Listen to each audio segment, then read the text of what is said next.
সাফা, তোমার গল্পটা শুনতে খুব ভালো লাগছে যে এত দ্রুত এত একটা উঁচু জায়গায় গেছো, কিন্তু তোমার কখনো মনে হয়নি যে মানুষের কাছে এটা একটা নেগেটিভ এক্সাম্পলও হতে পারে যে শাকিব খানের সাথে সিনেমা করাটা আসলে অনেক ইজি, এত দ্রুত এত এত বড় জায়গায় চলে গেলে?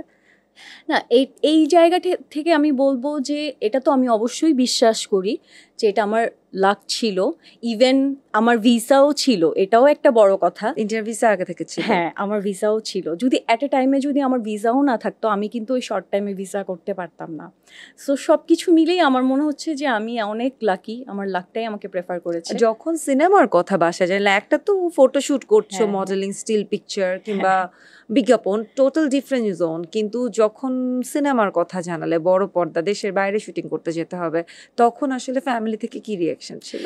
দেশের বাইরে আমি এর আগেও হচ্ছে দিল্লিতে শুটিং করেছিলাম, ফটোশুটের ছিল এটা।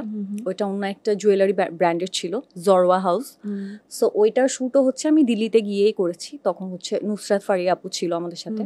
সো এর আগেও আমি দেশের বাইরে যাওয়াটা আসলে যখন থেকে আমি মানে একদম আমার এই মিডিয়ার ক্যারিয়ারটাকে হচ্ছে আমি একদম প্রফেশনালি নিয়ে নেই, তো তখন আমার ফ্যামিলি থেকে এরপর না আর ওই রেস্ট্রিকশনটা ছিল না কাজের ক্ষেত্রে। কজ তারা আমার একের পর এক ভালো কাজ দেখছিল, মানে এইটা তো একদম সবার কাছে ওপেন যে আমি কাজ করছি, কাজ দেখছে, অনেকে অ্যাপ্রিসিয়েট করছে। তো ওই জায়গা থেকে না এরপর ওই বাইন্ডিং স্টার ছিল না যে আমি দেশের বাইরে যাব, এটা বড় ব্যাপার ছিল না। তো ওই জিনিসটা নিয়ে আর যখন আমি মানে ব্যাপারটা ফ্যামিলিকে জানাই যে আমি শাকিব খানের মুভিতে কাজ করব, সো আমি তো অলওয়েজ বলতাম যে আমি যখন সিনেমা করব শাকিব খানের সাথেই সিনেমা করব। তো আমি এই কথাটাই বলেছি যে শাকিব খানের সিনেমা, সো আমি অপরচুনিটি পেয়েছি, আমি এটা করবই। শাকিব খানের সাথে স্ক্রিন শেয়ার করার অপরচুনিটি কতটুকু ছিল? স্ক্রিন শেয়ার, শাকিব ভাইয়ের সাথে আমার স্ক্রিন শেয়ারিং খুবই কম ছিল।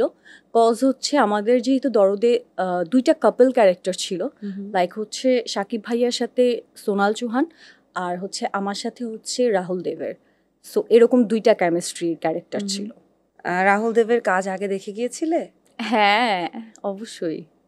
আমি হচ্ছে তার সবসময় ভিলেন ক্যারেক্টারটা দেখতাম। সো মানে তাদের যে অ্যাক্টিং, মানে যখন শুনলাম যে রাহুল দেব থাকবে, সো ওই 2 দিন না আমি সারাদিন ইউটিউবে দেখতাম মানে রাহুল দেবের মুভিগুলো। ওইটা দেখে আরো বেশি নার্ভাস হয়ে যেতাম, মা কি ভালো অ্যাক্টিং করে, কি সিনিয়র আর্টিস্ট।